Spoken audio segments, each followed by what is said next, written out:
And I disagree with Jim Baker, who's a great guy. I think there is a huge problem with the Republican brand. And you're right. They should be stampeding this election, given all the things he said, and they're not. And I agree that this election isn't over by any means. If Democrats win, if an independent wins in Kansas and Democrats win in Georgia, I think the Democrats hold the Senate. Let me just say, Candy, about the brand. We have the most Republicans in the House of Representatives since 1954. 29 of the nation's governors are Republicans. We have a bigger majority by percentage of governors, Republicans, than Democrats in the Senate. More state legislatures have Republican majorities than Democrat majorities. It's not the brand. What you've got in this Senate race is there are 3 open Democrat seats. The Republicans are winning them all by high double digits.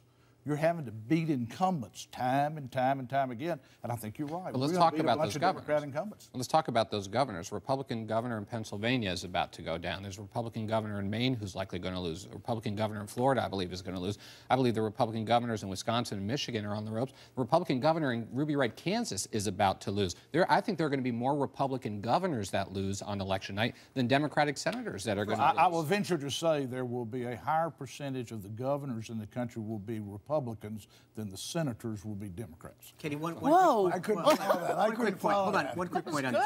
If you want to talk about governors, let's talk about them. Because we're in single digits in blue Maryland. We're in we're head-to-head in Rhode Island, where Alan Fung is going to beat Gina Raimondo. We're tied. We're above in Connecticut. We're above in Massachusetts, and I think we are going to pull out Maine. So New England, which is not exactly a stranglehold for the Republican Party, it's big for the Dems. I think we're going to do very well there.